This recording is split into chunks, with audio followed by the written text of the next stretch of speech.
আমি চন্দনা বলছি। আমার চ্যানেলে আপনাদের সবাইকে স্বাগত জানাই। আমি আজ একটি আচারের রেসিপি বানাচ্ছি, যার নাম হচ্ছে আনারসের মোরব্বা।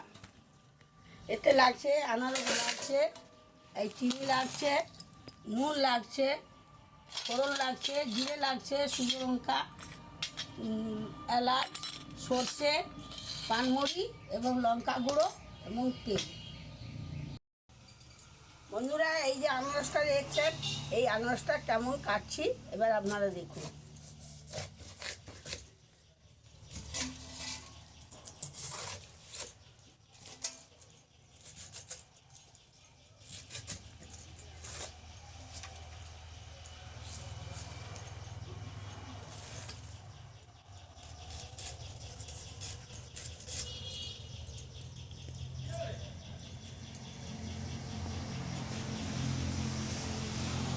বন্ধুরা, এইভাবে আমার আনারসের চোখগুলো বাদ দিয়ে দিলাম, যাতে আচারটা গিরগির নেই করে। এইভাবে আনারসটা কাটবেন।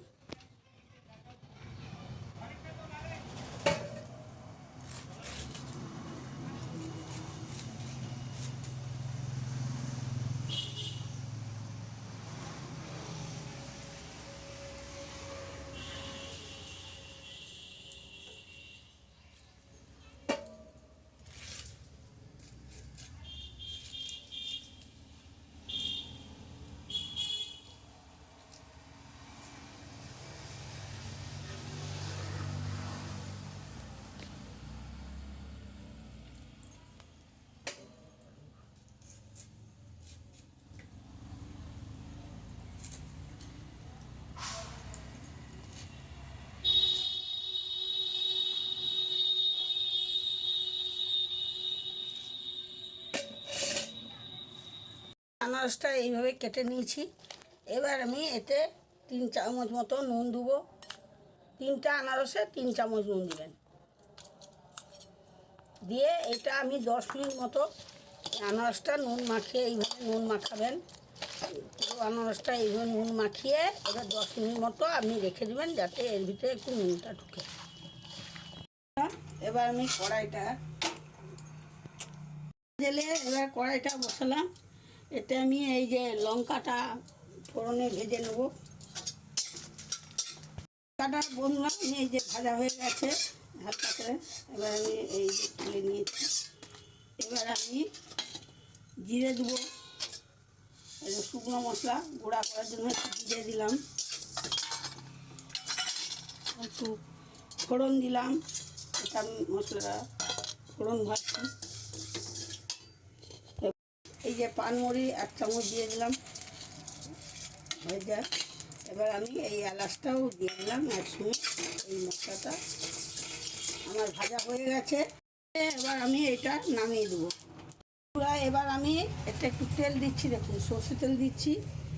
একসঙ্গে তো সর্ষে তেল দিয়ে দিবেন। তেলটা দেখছেন গরম হয়ে গেছে, ধুঁ বেরোচ্ছে। এবার আমি শুকনো লঙ্কাটা দিয়ে দিলাম। এবার আমি তেলে শুকনো লঙ্কা ভাজছি, দেখুন।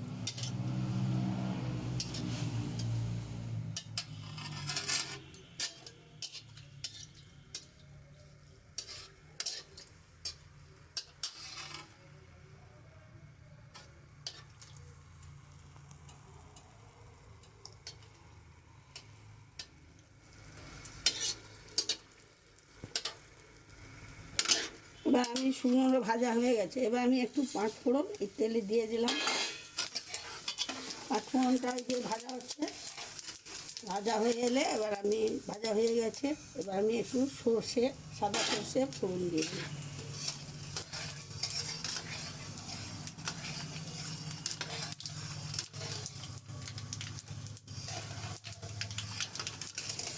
এবার দেখুন এই যে ফোড়নটা এইভাবে ভেজে নেন। ভেজে নেওয়ার পরে এইবারে ভাজা হয়ে গেছে, দেখছেন তো, এই যে ফোড়নটা ফুটছে। এবার আমি এই আনারসটা দিয়ে মেখে এসে এতে আমি তুলে নেব।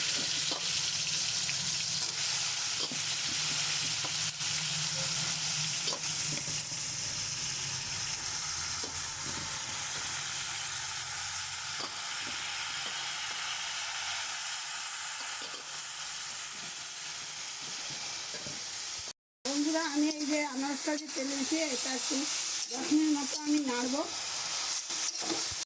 বন্ধুরা দেখুন, আমি এই যে আনারসটা এইভাবে ফোড়ন লঙ্কা তেলে কষে নিই।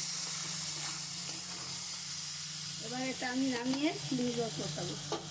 এবার আমি কড়াটায় জল দিলাম, এবার এই 1 কিলো চিনি দিয়ে দিলাম। এটা পাক হবে ভালোভাবে। এবার আমি এই চিনিটা পাক করছি। এবার আমি চিনিটা পাক করবো। বন্ধুরা, এই আমার চিনির পাকটা এবার হয়ে গেছে। এবার আমি এই আনারসটা তুলে দিলাম।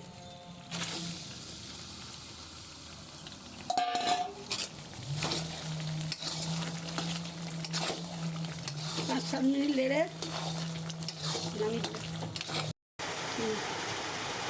বন্ধুরা, এইভাবে আনারসটা কালার আসবে, এইভাবে খুন্তিতে দেখবেন রসটা একদম থপ থপ করে পড়ছে যায়নি। এবার নামিয়ে ঠান্ডা হলে মশলা দিয়ে জালে তুলে দিবেন। আর ভালো লাগলে আপনারা লাইক করুন ও কমেন্ট করে যাবেন।